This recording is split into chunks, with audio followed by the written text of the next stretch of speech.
ठाउँमा यो आएका हाम्रा धनबहादुर थापाज्यू लगायतका टिम यहाँहरू अत्यन्तै रमाइलो अत्यन्तै चाहिँ भाइरल भएका व्यक्तिहरू हुनुहुन्छ र उहाँले चाहिँ के अरे यहाँ लगायत हरेक ठाउँमा बङ्गलासुली वार्ड नम्बर 2 लेखेर बङ्गलासुली लगाएर हरेक ठाउँमा चाहिँ पुगेर उहाँले चाहिँ एउटा साथीभाइहरूले सबैले रोमान्स बनाएर रमाइलो बनाउने र नाच्ने नचाउने गाउने बजाउने मादल बाँसुली सबै टिम उहाँसँग चाहिँ एउटा सम्पूर्ण टिमले एउटा त्यो खालको चाहिँ कलाकार हुनुहुन्छ उहाँसँग र यसै गरी मेरो एउटा केही पनि आग्रह सम्पूर्ण यो जति पनि भिडियो हेरिराख्ने साथीहरूलाई के अरे यो धनबहादुर थापाज्यूका टिमलाई कुनै बिहा कुनै रमाइलो ठाउँहरू कुनै चाहिँ कार्यक्रम या पूजा हरेक ठाउँमा चाहिँ उहाँलाई चाहिँ निम्ता गरी यसै गरी रमाइलो गर्नको लागि उहाँलाई चाहिँ निम्ता गर्न हुन म हार्दिक अनुरोध गर्दछु। साथै प्लस मलाई चाहिँ उहाँले फोन नम्बर दिनुभएको छ। मैले चाहिँ उहाँले भन्छु उहाँले चाहिँ सम्पर्क गर्ने चाहिँ र उहाँले चाहिँ बोलाउने इच्छा चाहना भयो भने 98 4 98 89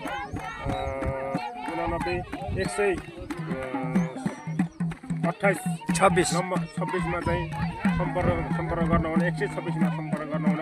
मैले अनुरोध गर्दै मैले यहाँका आएका सम्पूर्ण यहाँको टिम लगायत र यहाँका बासिन्दा साथीहरूले आज एउटा चियापान कार्यक्रम राख्नु भएकोलाई पनि यस ठाउँमा आएर एउटा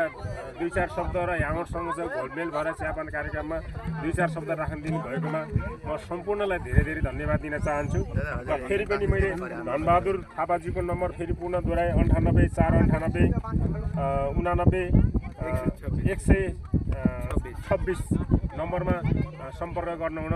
म सबैलाई चाहिँ अनुरोध गर्दछु। र फेरि पनि पुनः हामी आज